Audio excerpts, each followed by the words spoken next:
आप सभी को मेरा नमस्कार। मैंने डायरी के पन्नों के पहले संस्करण, जिसका शीर्षक था अनकहे किस्से में, हमने देखा था कि कैसे पिताजी रामपुर जाकर बड़े बेटे के लिए लड़की पसंद कराते हैं। एक मध्यम वर्गीय परिवार जहां अधिकतर एक व्यक्ति ही कमाता था और पूरा कुनबा उसी में पलता था। ये बातें हैं आज से 70-80 बरस पहले की। और साथ ही साथ घर के बड़े छोटे सभी में ईमानदारी भी खूब कूट कूट कर भरी होती थी। और उन दिनों शादी भी घर से ही हो जाया करती। रिश्तेदार भी खूब आते थे, दूर दराज के सभी आया करते थे। और उन सभी रिश्तेदारों में बुआ का आना बहुत अहमियत रखता था। तो आज मैं डायरी के पन्नों के दूसरे संस्मरण को आपको सुनाऊंगी, जिसका शीर्षक है सरोज बुआ। पिताजी नाश्ता करके दुकान जाने को थे। तभी रुककर उन्होंने अम्मा को आवाज लगाई और बोले, सुनती हो, शादी के कामों और खर्चों की लिस्ट बनाकर रखना। रात को जब मैं दुकान से लौट कर आऊंगा तो मुझे दिखाना, क्योंकि मुझे उस हिसाब से पैसों का बंदोबस्त भी करना है। उनके जाते ही अम्मा सिर पर हाथ रखकर बैठ गई थी। सोच रही थी कि हे भगवान, इतने काम और अब इतने सारे खर्चे, ये सब कैसे होंगे। मुझ में तो अब ताकत भी नहीं बची इतनी।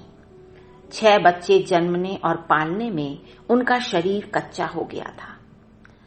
सोच रही थी कि दूल्हे के कपड़े तो बनेंगे भी जरा हटकर, और दुल्हन के 7 जोड़े तो कम से कम जाएंगे।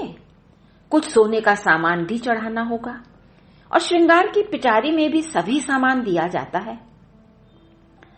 फल भी हर तरह का जाएगा, मिठाई भी कम से कम 7 तरह की या 11 तरह की होंगी, और सूखे मेवा भी होंगे सब। छोटा भाई तो बारात में जाएगा, उसके भी कम से कम 4-6 जोड़ी कपड़े बनेंगे। और लड़कियां भी उम्मीद लगाए बैठी हैं। चलो, मुझे मेरी कोई चिंता ना है। मेरी तो नंदे बड़ी अच्छी हैं, सभी आगे बढ़ बढ़कर मुझे अपनी ही साड़ियां दे देती हैं कि भाभी आप ये पहन लो। लेकिन जो रिश्तेदार आएंगे उन्हें भी तो देने लेने को साड़ियां चाहिए। नंदे, नंदोई, जेठ, जिठानी, भाभियां, बहनें, मौसियां सभी आएंगी। और देवर, देवरानी, जेठ, जिठानी, दादी सभी तो आएंगे। सभी के लिए कुछ तो करूंगी, आखिर लड़के की शादी है। और रिश्तेदार कम से कम 10-15 रोज को तो आएंगे। सभी को मान सम्मान से बुलाया जाएगा। घर में सारा राशन भरना होगा। और राशन ही क्यों, खाना नाश्ता बनाने को रसोई घर में रसोईया चाहिए या कोई मिसरानी चाहिए। चलो, थोड़ी बहुत मदद हम घर की औरतें करवा भी देंगी, मगर क्या सारा दिन रिश्तेदार काम करने को थोड़ी आते हैं। और 7 दिन पहले तो हलवाई बिठाना ही पड़ेगा, कभी कभी तो 10 दिन पहले बिठाना पड़ता है, वरना मिठाइयां कैसे बनेंगी। कम से कम 100-200 घरों में तो शादी की भाजी जाएगी, और जो रिश्तेदार आएंगे उनको भी दी जाएगी। किस किस बात का जिक्र करूं अब मैं लिस्ट में। बर्तन, सफाई, कपड़े, इन सब के लिए भी कोई चाहिए दिन भर का। तभी अम्मा को ध्यान आया कि पिछले 10-12 साल से घर में पुताई भी नहीं हुई है। बोली, घर में पुताई भी करवानी बहुत जरूरी है। सब आएंगे, गंदा घर तो अच्छा नहीं लगेगा। किसी किसी कमरे की पपड़ी भी निकल रही है, और पुताई का काम आसान है क्या। सारा सामान बाहर निकालो और फिर सारा अंदर लगाओ। लड़कियों के तो स्कूल है, वो तो सुबह से स्कूल चली जाती हैं, दोपहर बाद घर आती हैं। और बेटों को तो ये अपने साथ सुबह ही ले जाते हैं दुकान, रात को अपने साथ लाते हैं। तो काम कौन करेगा अब। मुझ पे इतना काम ना होने का। आज 15 तारीख हो गई, 20 तारीख की लगन जाएगी और 24 का ब्याह है। टाइम तो पंख लगाकर उड़ रहा है। इतनी देर में बेटियां स्कूल से लौट आई।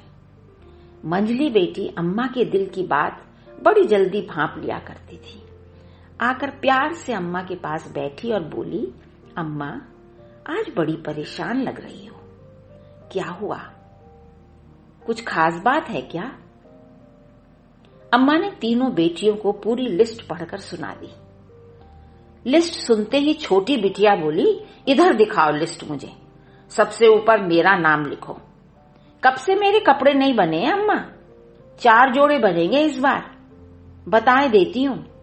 और सबके साथ मैचिंग सैंडल लूंगी और बालों के क्लिप भी लूंगी। अम्मा गुलाबी फ्रॉक पहनो तो गुलाबी क्लिप लगाते हैं। और एक पर्स भी दिला देना, 4 साल पहले दिया था, अब वो फट गया है। बारात में जाना है मुझे, पिताजी को बता देना, हम सारी बहनें बारात में जरूर जाएंगी। दीदी आप चुप क्यों खड़ी हो? इतना क्यों डरती हो? लिखवा दो अपनी लिस्ट भी, वरना देख लेना हमारा कुछ भी नहीं आएगा। आखिर में पिताजी कह देंगे कि अब पैसे खत्म हो गए। जानती तो हो आप उन्हें। खैर, अब हम सभी बड़ी बेसब्री से रात का इंतजार कर रहे थे कि कब पिताजी आए और उस लिस्ट को देखें। असल में पिताजी घर के मुखिया तो थे ही, साथ ही साथ पढ़े लिखे भी थे। उस जमाने के 12वीं पास थे, अंग्रेजी भी खूब आती थी, अपने बच्चों को सारे सब्जेक्ट्स पढ़ा लिया करते थे। बहुत मेहनती और ईमानदार थे। हर बात को देखने का उनका अलग नजरिया होता था। किसी की बातों में वो आते नहीं थे, इसलिए घर में सब लोग डर कर उनसे रहते। रात को जब पिताजी लौट कर आए, उन्होंने लिस्ट देखी और फिर वही हुआ जिसकी उम्मीद थी। चिल्लाकर बोले थे, रुपए तो पेड़ पर लगते हैं जैसे, इतनी लंबी लिस्ट बनाकर रखती मेरे आगे, कभी कमाया हो तो पता लगे। उठाकर सारी लिस्ट काट पीट दी। उस रात अम्मा चैन से नहीं सो पाई थी।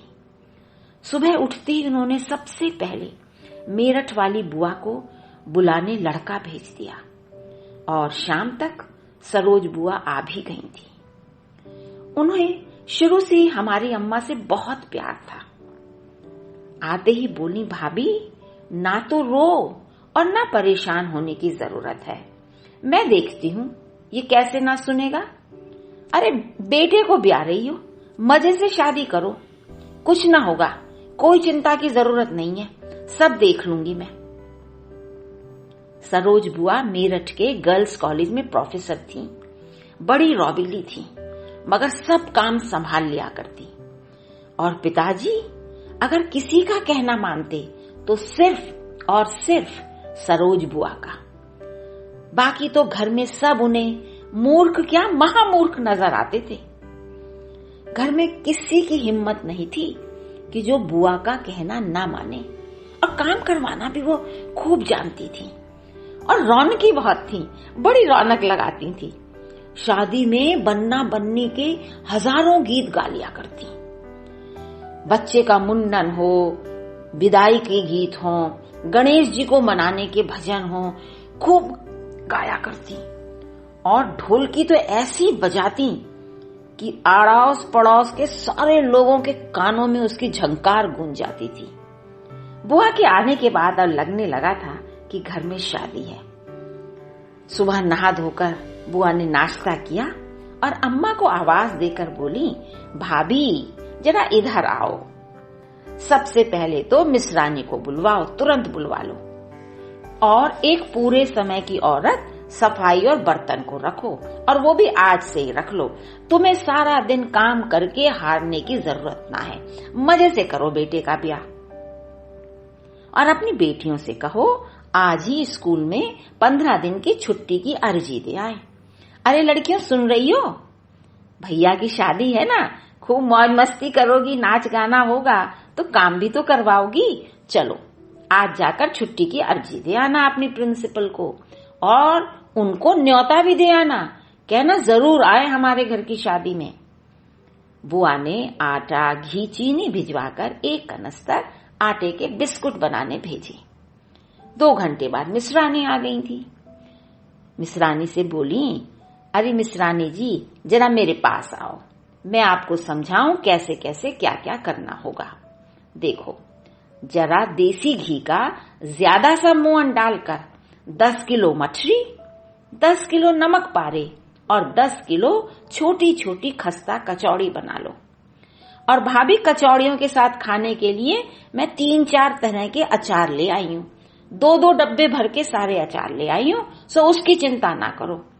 अरे हाँ मिश्रानी जी, जरा नमक चटक रखना। और पहले धान से भोग को निकालकर मुझे चखा लेना, कोई कमी बेशी होगी तो चखकर तभी बता दूंगी। देखो, एक दिन में सारा काम मत करना, एक चीज एक दिन में बनाना, प्यार से, धीरे धीरे, मन से, ताकि जो भी आए उसे खाकर आपकी तारीफ करके जाए। और हाँ, अब से जो भी मिलने आएगा या काम करवाने आएगा उसको यही नाश्ता देना होगा, और ये जिम्मेदारी मिश्रानी जी आपकी होगी। मेरी भाभी के पास तो अब बहुत काम होंगे। और भाभी, जल्दी से लड़का भेजकर हलवाई बुलवा लो, उससे बात करके मिठाइयां बनाने का सामान मंगवा लेंगे और कल से उसकी भट्टी लग जाएगी।